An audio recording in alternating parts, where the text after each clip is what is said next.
Então, nesse processo 506-31-30-17, depoimento do Sr. Antônio Palocci Filho. Sr. Palocci, o senhor está sendo acusado de um crime pelo Ministério Público Federal nesse processo. Na condição de acusado, o senhor tem o direito de permanecer em silêncio. Se o senhor fizer uso desse direito pela nossa lei, isso não lhe traz nenhum prejuízo. Mas também a oportunidade que o senhor tem de falar no processo. Tudo o que o senhor falar vai ser considerado para fins do julgamento. O senhor prefere falar ou o senhor prefere ficar em silêncio, Sr. Palocci? Eu prefiro falar, doutor.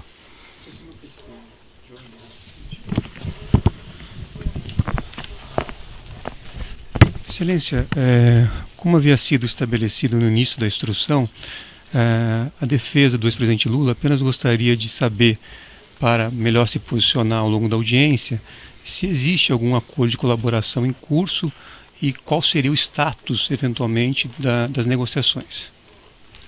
O Ministério Público pode esclarecer? Pois não. Nós não temos acordo de colaboração firmado com o réu aqui presente.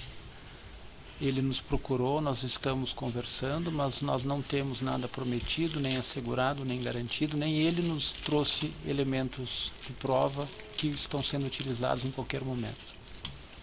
Era o que eu poderia esclarecer. Tá certo. Então, repetindo, o senhor tem esse direito ao silêncio, certo? E a oportunidade que o senhor tem de falar no processo também, independentemente de acordo ou sem acordo, enfim. Sr. Palocci, eu vou fazer uma inquirição mais restrita aqui, objeto dessa acusação específica. Há uma referência na acusação de que a Odebrecht teria adquirido esse imóvel na rua Haberbeck Brandão, isso em 2010, para utilização pelo Instituto Lula. O senhor participou de alguma maneira desses fatos? Acredito que tenha tido uma participação relativamente próxima dos fatos, Excelência. E de fato eu queria dizer a princípio que a denúncia procede. Os fatos narrados nela são verdadeiros.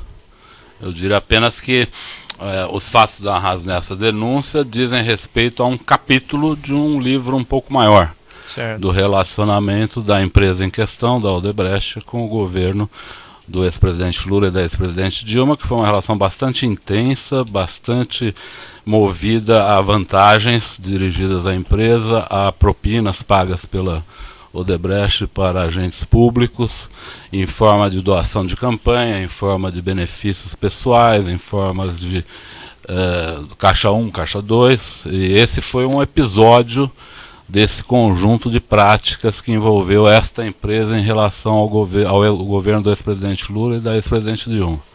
Sim. E eu tenho conhecimento que participei de boa parte desses entendimentos na qualidade de ministro da Fazenda do presidente Lula e de ministro da Casa Civil da presidente Dilma. O senhor falou, ou melhor, o senhor Marcelo Odebrecht declarou em depoimento que o senhor era um interlocutor do Grupo Odebrecht em relação a essas demandas financeiras da Presidência da República e do Partido dos Trabalhadores. Eu não era um interlocutor de demandas financeiras, era um interlocutor da empresa para o conjunto da relação da empresa com o governo, não só assuntos relativos a contribuições da empresa, mas a metas da empresa, desejos da empresa junto ao governo. A empresa Odebrecht é a maior das construtoras do país, e ela atuava em praticamente todas as áreas mais importantes do governo. Então ela atuou desde o início do governo do presidente Lula. Eu os conheci antes do governo, eu estive com eles desde 94, quando o presidente Lula os conheceu em algumas oportunidades.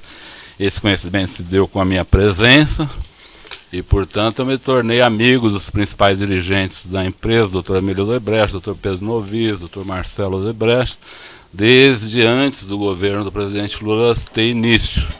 Então eu tratava de todo tipo de temas com eles, inclusive de temas ilícitos, inclusive.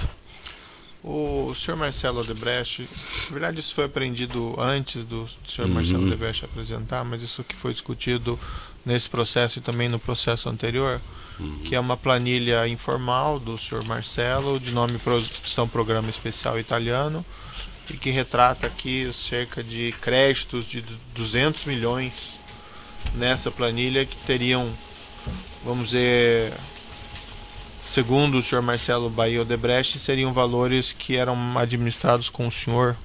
Isso procede, não procede? O senhor pode me esclarecer? O Marcelo não falou nenhuma mentira, doutor, mas as coisas, do meu ponto de vista, ocorreram de forma diferente. Se o senhor me permitir, eu gostaria de explicar como chegamos nisso.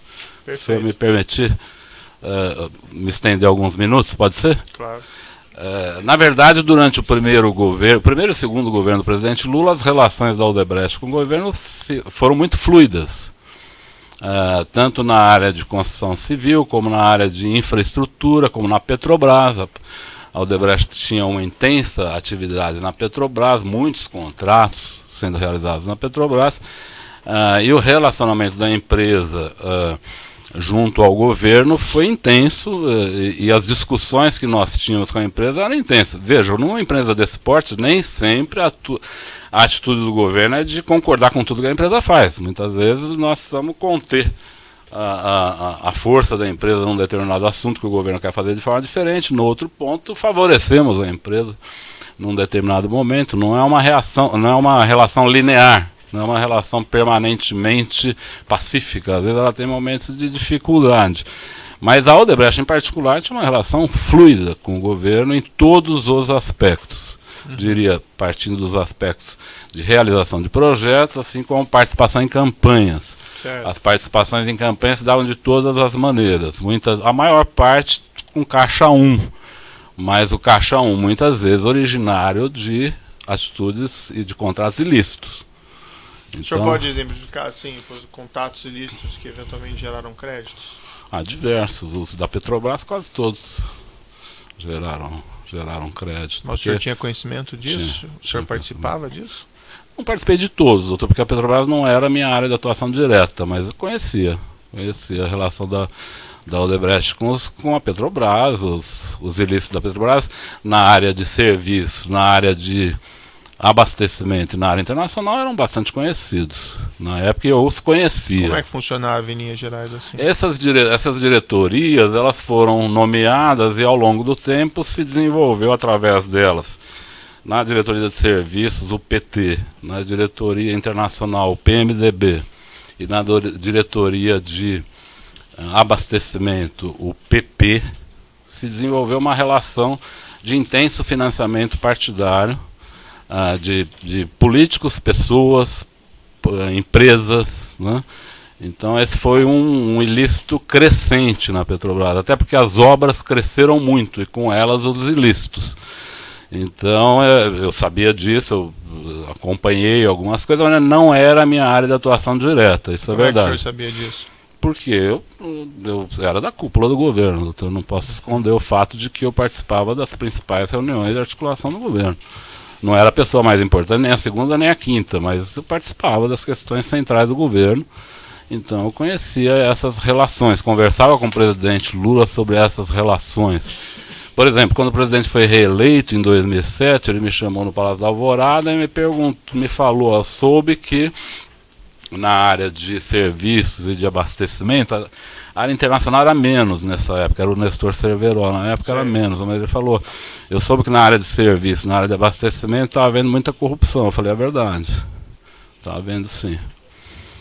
Aí ele falou, e o que é isso? Eu falei, é aquilo que foi destinado para esses diretores, operar para o PT num caso, para o PP no outro.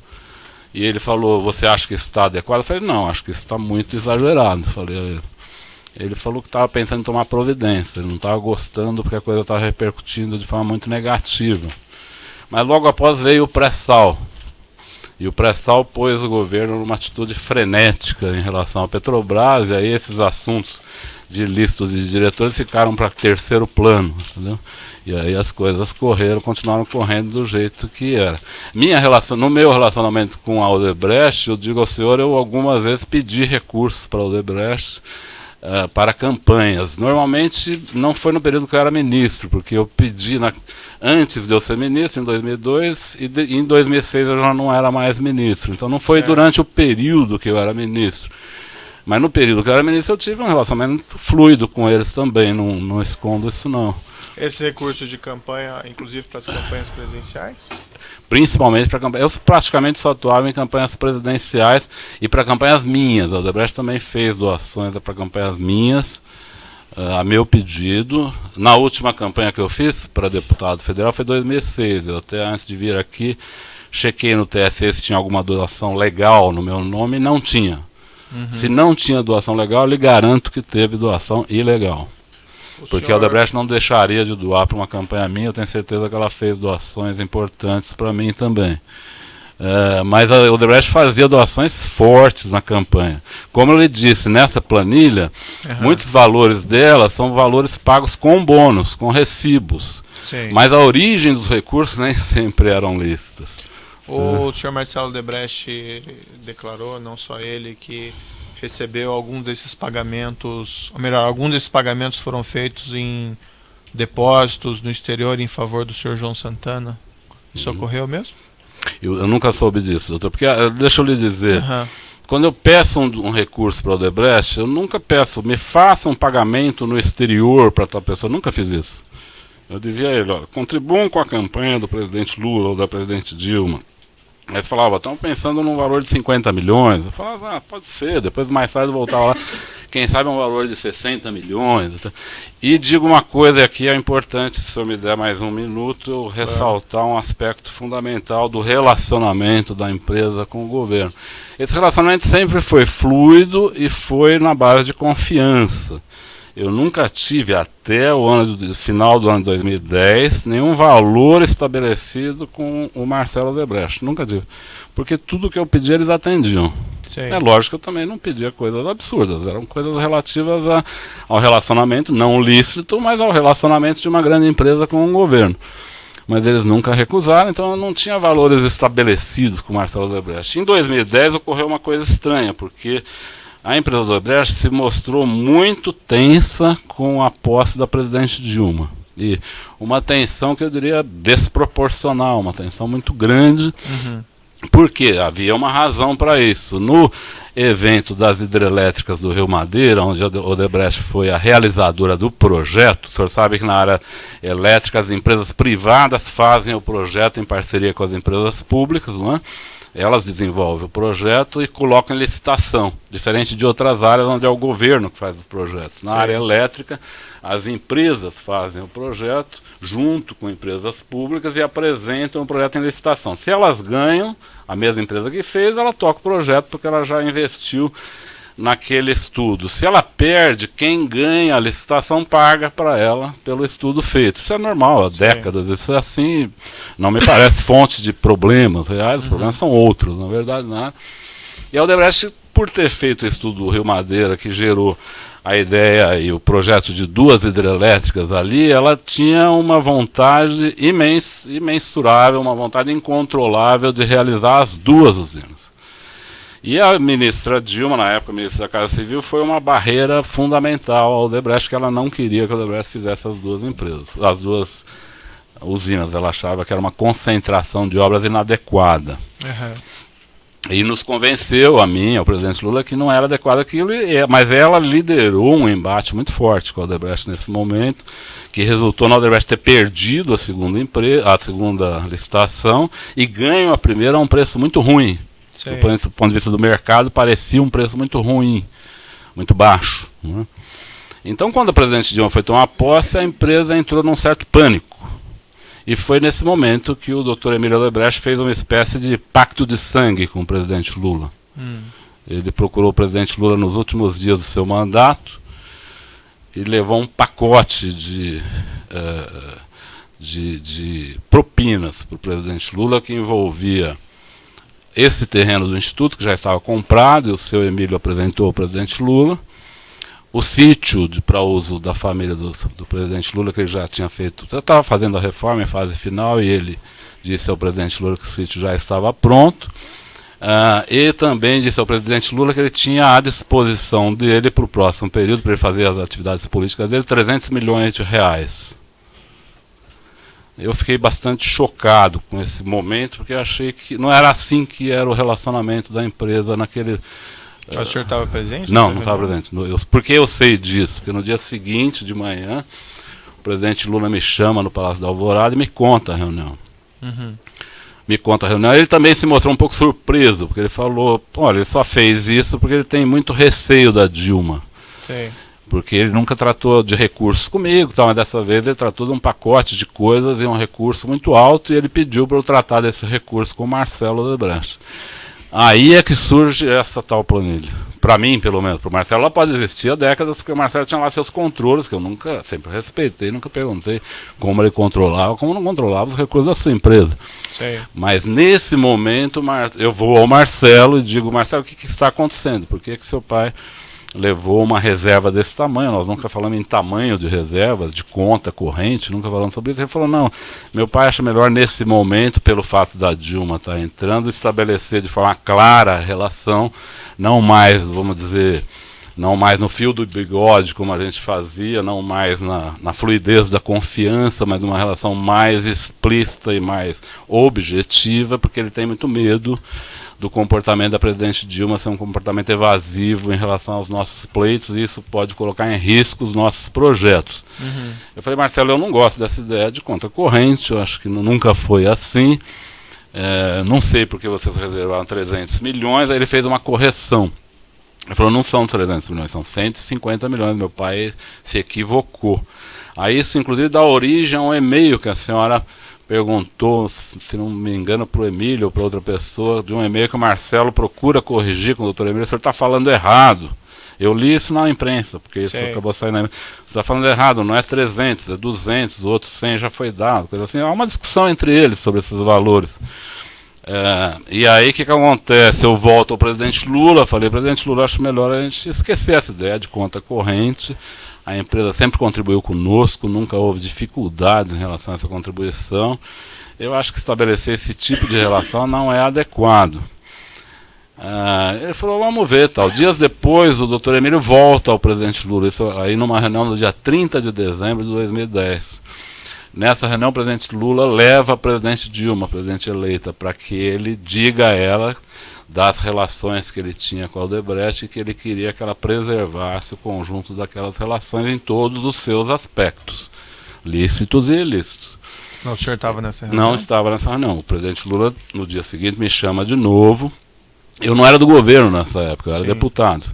Mas eu estava muito integrado na campanha da presidente Dilma, que acabava de ter sido eleita. Então o presidente Lula me chama de novo e fala, olha, o Emílio veio, tivemos uma ótima reunião e ele confirmou os 300 milhões e falou que pode ser mais se for necessário. E qual que era o ganho deles em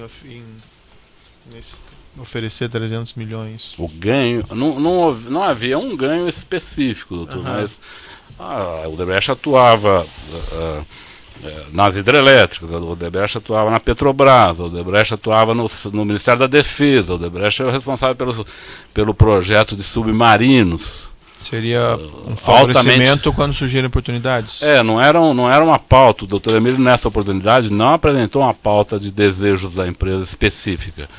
Ele apresentou a vontade de que, com o governo da presidente Dilma, a relação da Odebrecht com o governo continuasse fluida, da mesma maneira com que havia sido a relação com o governo Lula. Essa era a questão fundamental. Por exemplo, lhe dar um exemplo.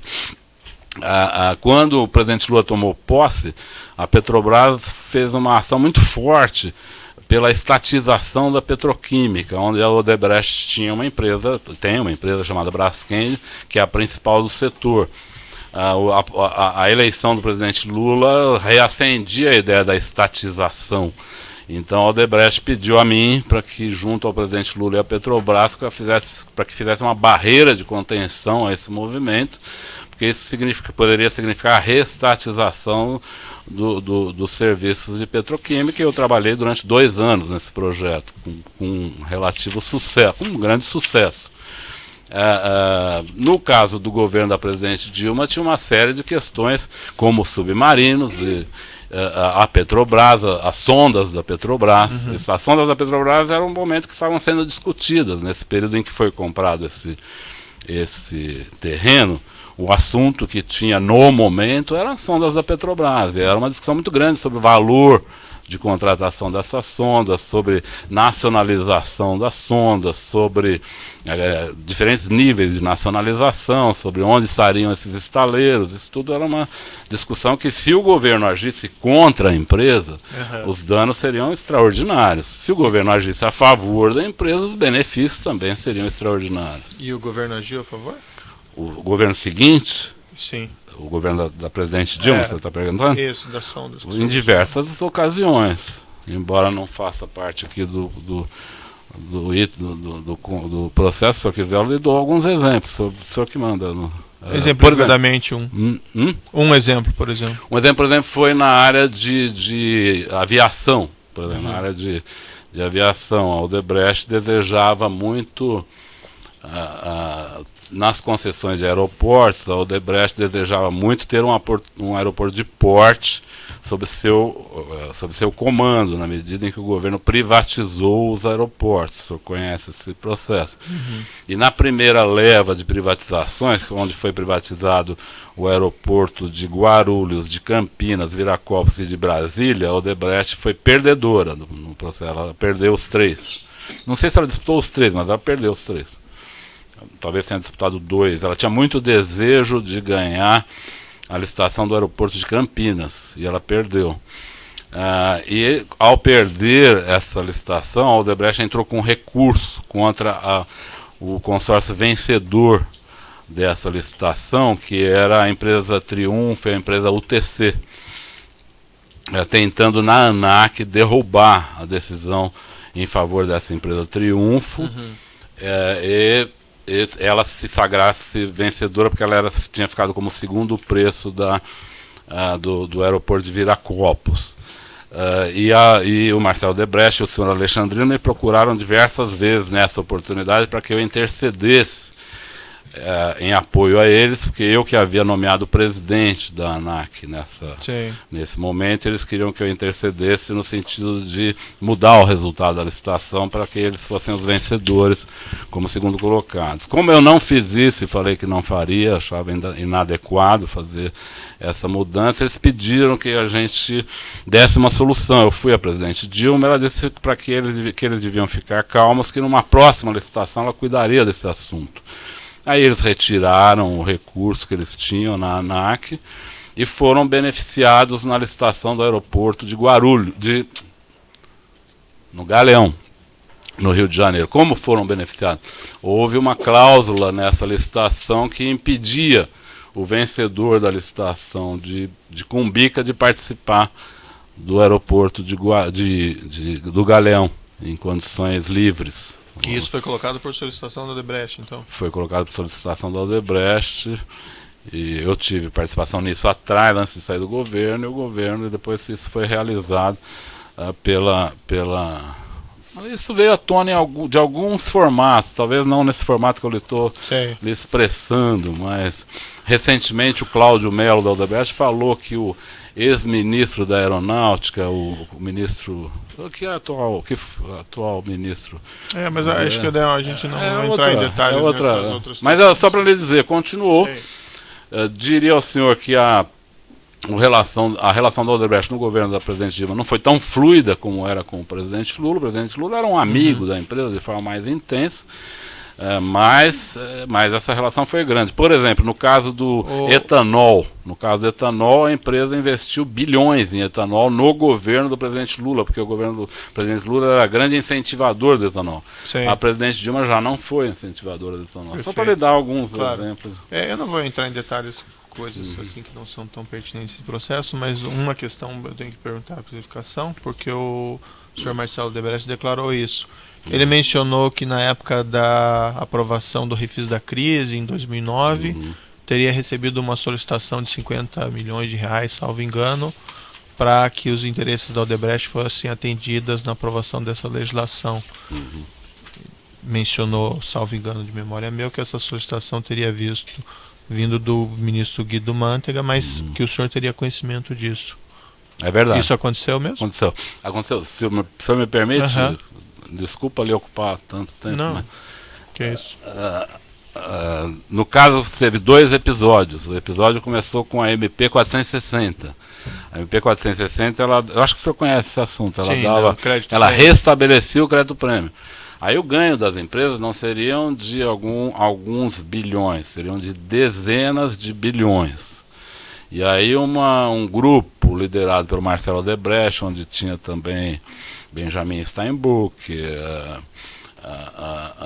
Rubens Ometo, a Votorantim, todas as grandes exportadoras do Brasil, foi ao Congresso pedindo para a gente restabelecer esse crédito prêmio DPI. Eu havia lutado contra esse crédito prêmio junto com o ministro Luiz Fux, que na época que eu era ministro da Fazenda, o ministro Luiz Fux era ministro da STJ, ele era relator desse caso e ele nos ajudou a não dar ganho de causa para o contribuinte nesse caso, que o imposto já tinha sido extinto. Sim. Já tinha sido extinto. Eles queriam o restabelecimento do imposto extinto. Eles me procuraram no Congresso, Marcelo Odebrecht em particular, porque tinha mais relação comigo, insistindo muito. Ele fez mais de 10 reuniões comigo para que aprovasse a MP 460. Eu falei nas 10 vezes que não votaria a favor. Essa MP foi votada, nossa bancada votou contra. Eu digo, doutor, não sou contra a negociação com empresas, mas claro, nesse caso me pareceu escandaloso, uma coisa absurda. Eram 200 bilhões envolvidos. Né? Então eu disse a eles que eu não ia apoiar isso, mas a legislação foi aprovada. Ato seguinte, eu fui ao presidente Lula, junto com o ministro Guido, e pedimos que o presidente Lula vetasse, ele vetou. Em seguida veio o refis da crise. E, nesse meio tempo, o STF decidiu que as empresas tinham que pagar. Sim. E não receber. Né? E, nesse momento, o Marcelo pede a mim, mas eu digo, olha, você tem que resolver com o Guido, tal. Ele pede parcelamento do pagamento, que ali já era, doutor, diferente da MP 460. A MP 470 já era uma coisa muito mais amena. E me disse, o Marcelo, na época, ele me disse que o ministro Guido havia solicitado 50 milhões para ele. Eu não vi o ministro Guido solicitar, eu não estive presente, mas o Marcelo de fato me falou que houve uma solicitação nessa época de 50 milhões e que ele diz, o Marcelo, que ele pôs isso na planilha, constando como um crédito que ele tinha criado para o ministro Guido. Mas confesso, ele senhor, informou isso ao senhor, que ele colocou nessa, vamos dizer, conta corrente nessa planilha? Me informou em 11 só, quando ele falou dessa planilha, não na época.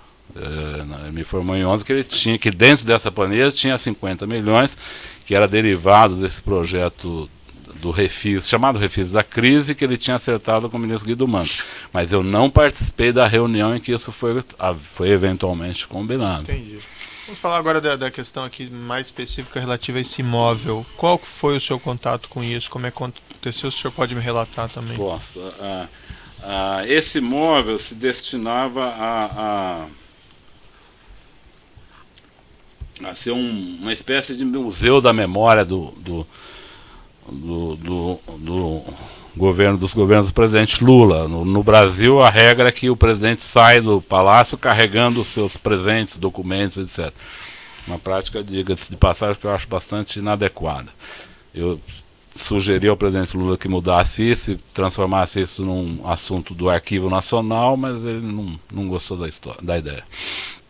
Então hoje continua, os presidentes saem, todos que saem com caminhões de presentes. Não são presentes de uso pessoal, são presentes que nem são usáveis, na verdade são peças, né, doadas por governos, tal, que só servem para pôr em museus. Tem um valor histórico, mas não tem valor pessoal isso. Não tem valor monetário, na verdade. Certo. Então o presidente Lula já estava, num momento, era meados de 2010, em que ele precisava cuidar desse assunto. Ele me chamou, se não me engano, no Palácio da Alvorada, ele me disse, olha, eu estou com muita coisa, cuidando de muita coisa agora. O Paulo Camoto e a dona Marisa estão olhando essa questão do futuro instituto. Eles estão atrás de um local para a instalação do instituto. Eu queria que você falasse com a dona Marisa e ver se você pode ajudar alguma coisa, ver como está isso, pediu para que eu desse alguma coisa. 1 ou 2 dias depois eu fui a dona Marisa no Palácio da Alvorada, ela me atendeu no escritório do Palácio da Alvorada, numa mesinha de almoço que tinha nesse escritório, no primeiro andar do palácio.